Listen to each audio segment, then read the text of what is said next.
Hey, welcome, all my right thinkers. Thanks for tuning in and check out your boy Before Thinking Right out here. And I'm in my lab and I'm in the book Egyptian Yoga. We back to Egypt doing what I do for you. I got a nice little lesson. We've been progressing along slowly but surely.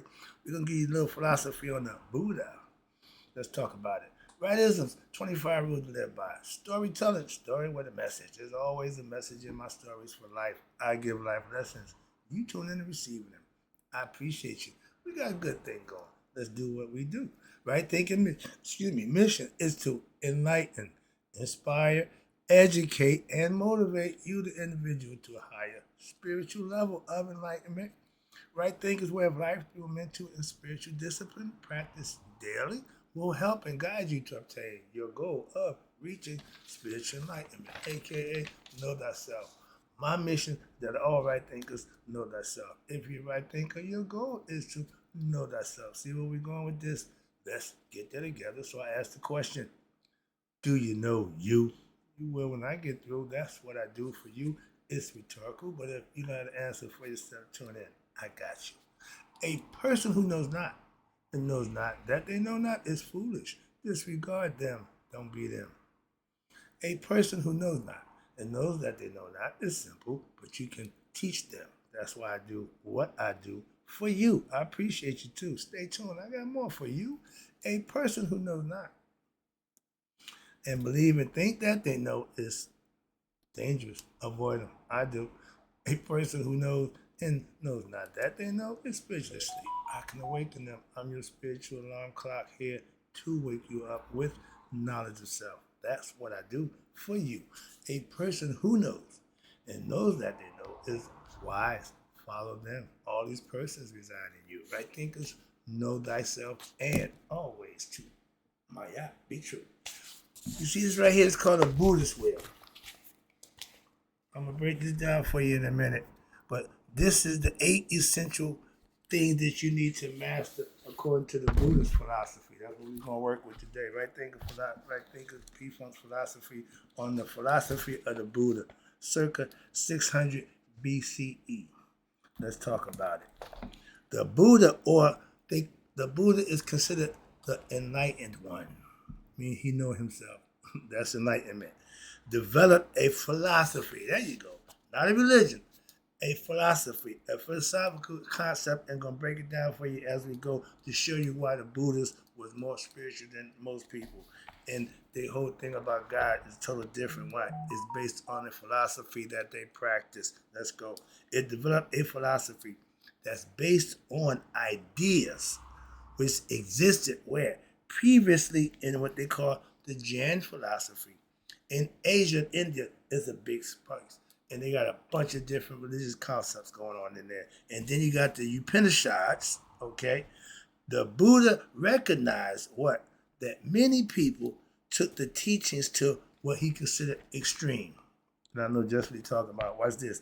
The teachings such as that nonviolence, which stress not harming any creatures, were understood by some of not moving, so what? So not to step on insects. That's much. That's extreme. And not breathing in without covering one's mouth, so not to kill insects or microorganisms. Way past the norm. But prior to Buddha, other teachings, such as different philosophies, those of the Brahmins, and the Sannyasa, they are big. Their whole thing was renunciation, where one was supposed to renounce the apparent reality of the illusion, where were taken to, again, extremes, wherein some followers would starve themselves to the point of death in order to achieve spiritual experience, enlightenment. That's way past extreme. And what they said is they can't reach spiritual enlightenment without going to that extreme. That's crazy. Okay, that's what he said. That had to stop. Why? People killing themselves trying to prove that they can get to God. Okay, through meditation and don't eat. No, you don't eat, you're going to die. So, where did the Brahmin God come from? Etc. Buddha saw the error, again, in the mistake in this way of living, which the teachings was understood and set out to reform what he considered the religion. Watch this. Buddha emphasized this was important, attaining your own salvation, rather than asking so many damn questions about salvation. Don't, like when Marcus Aurelius says, don't argue about what a good person is, be one. He likened people who ask too many questions, intellectual questions, to a person whose house or their lifetime is burning down while they ask, well, how did the fire get started? See, we're going to just, that piss you off. Instead of first, what? Worrying about did everybody get out? Further, Buddha saw that renouncing attachment to worldly objects was not necessarily a physical discipline, but more importantly, it was a psychological one, and therefore he created a philosophical discipline. Stuff, things, don't put them over spiritual concepts or your spiritual self, and philosophical disciplines which explain the psychology behind the human suffering. And here we go, and how to end that suffering. You know how to end suffering? If you did, you'd have done it already. I do. I don't suffer. Hold on one second. Excuse me. Yeah, excuse me. Oh, suffering. When you learn to curb your desires, you learn to control your lower nature, you won't suffer from your desires that you can't live up to. All you gotta do is curb them, okay? Acquiesce to them.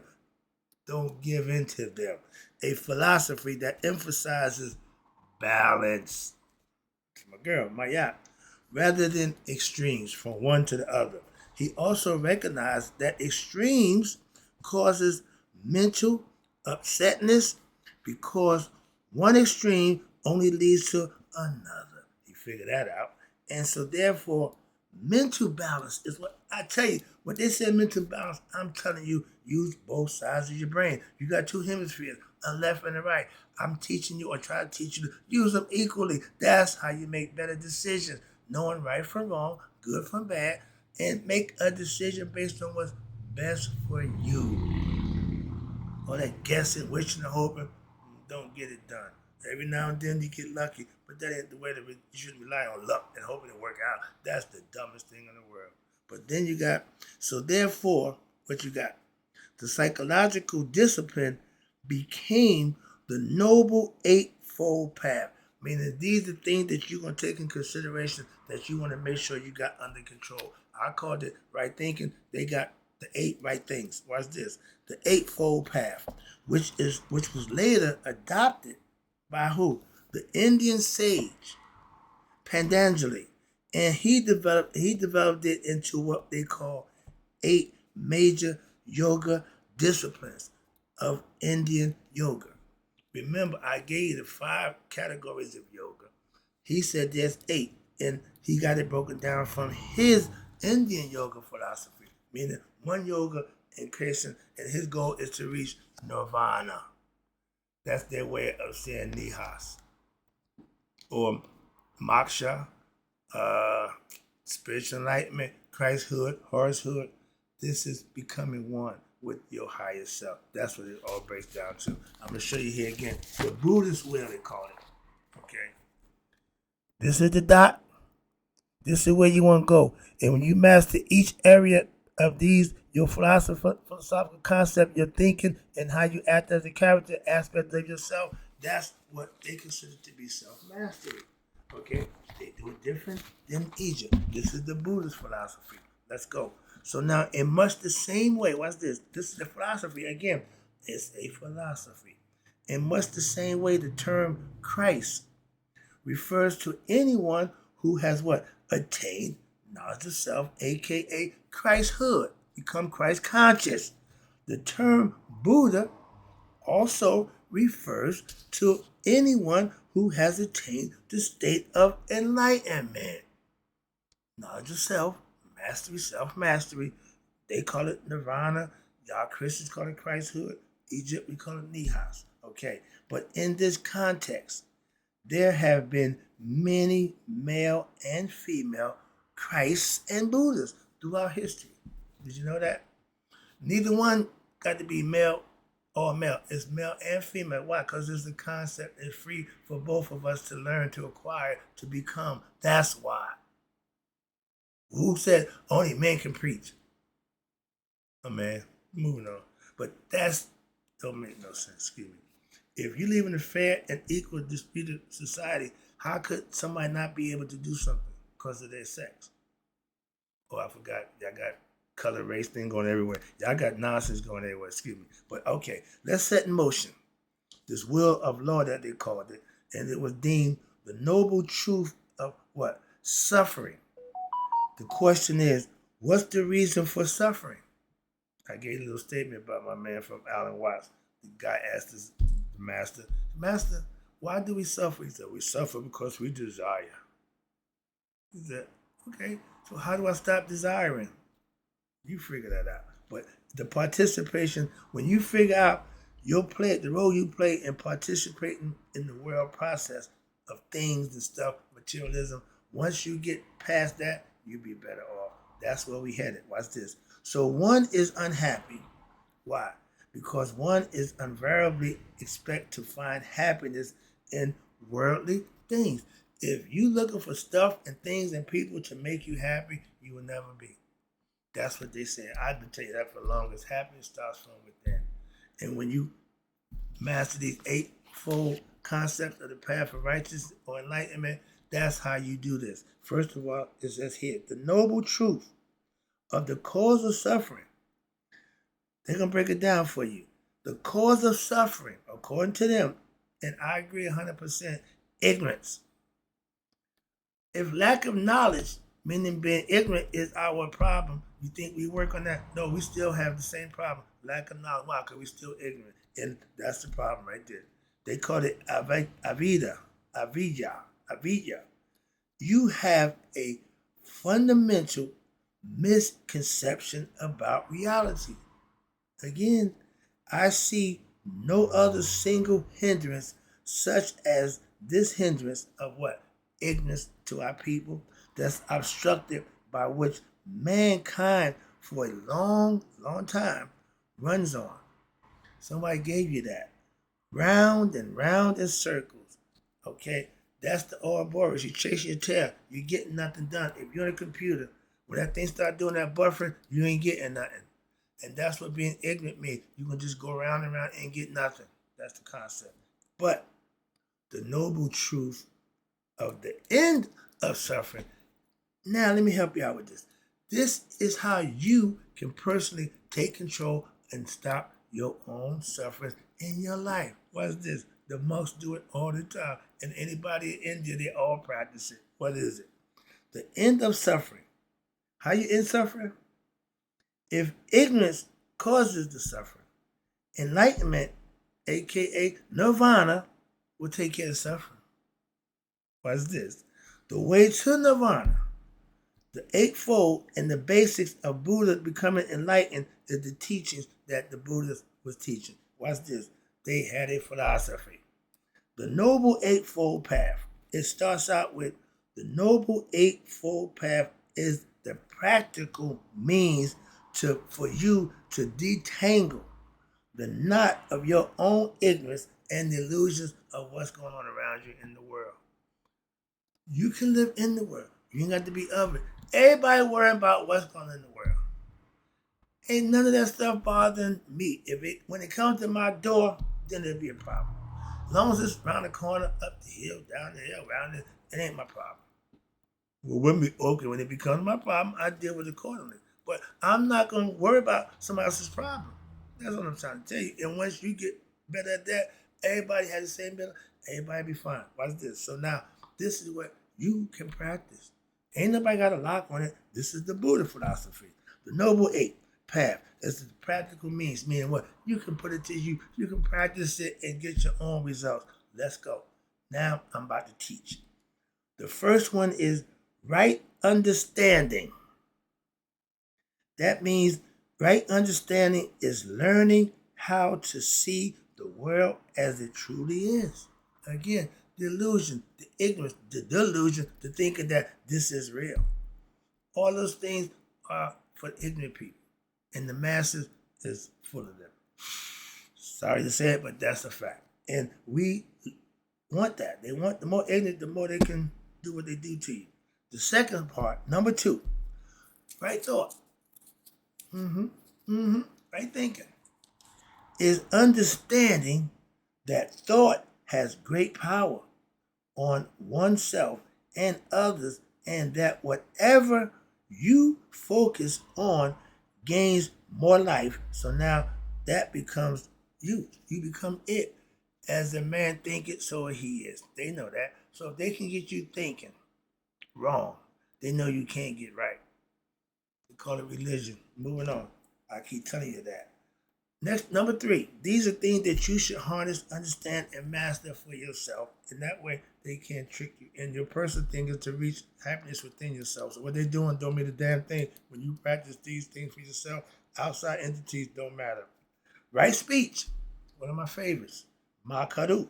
Right speech is knowing what to say, how to say it, think before you say it, when to say it, knowing when to say it, and when to what? Remain silent.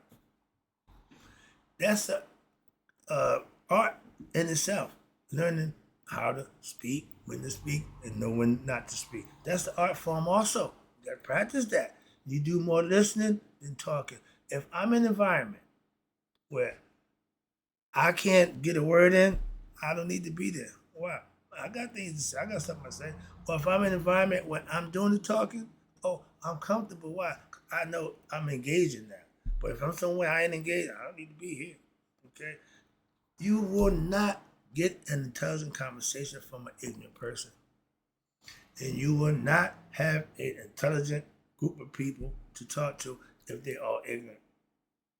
You have to make that decision. Know your room, so to speak. All right. Number four, another one of my favorites, right actions. This is my philosophy. This Buddha practice the same thing. We got the same concept, so I'm not arguing why. I know just what they mean.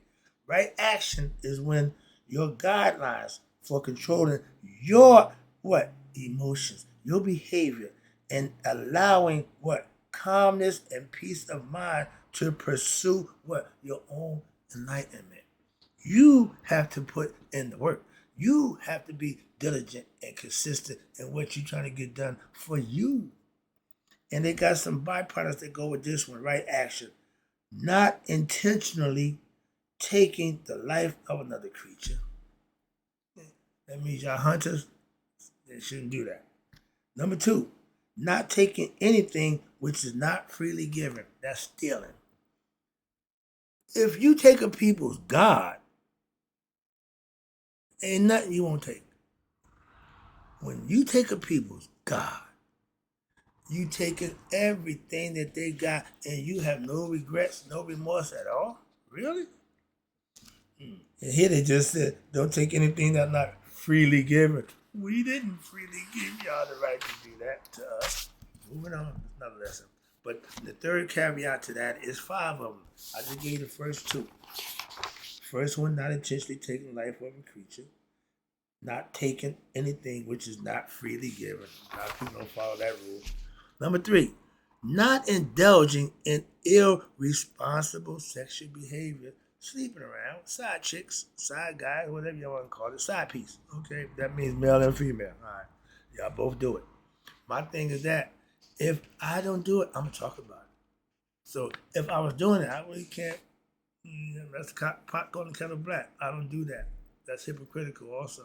So when I talk about things that I don't do, that's because I don't do them. And if you do, I ain't ragging on you. I can care less what you do or don't do. If you in that category, Cinderella the shoe fit, that's on you. All right, let's go. So number four, not speaking falsely, abusively, or maliciously. When I'm talking about people indirectly, sending my subliminal message, I do it with taste. I do it with class, etiquette, but it's all truth. I tell you, let me know when I'm lying. I ain't got no reason to lie. I can tell you about you, and whether you like it or don't like it, let me know when I'm lying. That's all. I go by what I see. I'm gonna tell you what I see. Simple. All right. Number 5 to that one is this can be harmful for a lot of people. Not consuming alcohol or drugs. It's legal. Don't make a difference. Don't make a difference. That's your choice. Because the law says, okay, that means you're going to do it? Not me. Moving on. Those are things, the choices that you can make for yourself. Knowing right from wrong, not your decision. You know drugs and alcohol is wrong. You choose to do them, there's consequences that come with that. Moving on. Number 5, that was number 4. 4 was what they considered to be right actions. Number 5 is right livelihood.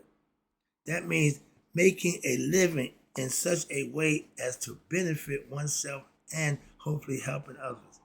When I was drug dealing, I was selling poison. I was benefiting me. I don't know how much, but if you want to escape reality, if you want to get your head back, I was your man for that. That's what you want to do. That's what I sold. Drugs. Okay, for you to do just that.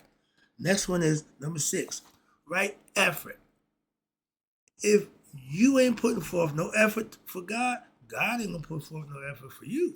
They said you magnify God, God will magnify you. So right effort is determination and your own self-perseverance and your own spiritual discipline that you govern yourself by. That's what I do. To transcend your what? Your lower nature. You can't live on a lower nature and be a good person. Lower nature got no respect. Okay, no coup, none of that. So your effort had to be up and above board, so to speak. Okay, your best behavior. What's wrong with that? If you had to be sneaky and deceitful, evil and bad, you're just a bad person. Number 7, another one of my favorite, right mindfulness. You got to be in the right state of mind. You got to be able to think, operate right thinking. Is learning how to be aware of what? Everything that one does when at all times.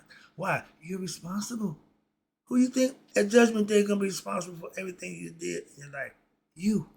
Ain't no judge gonna judge you. You gonna judge you. Your heart. And acting. What? Natural. Excuse me.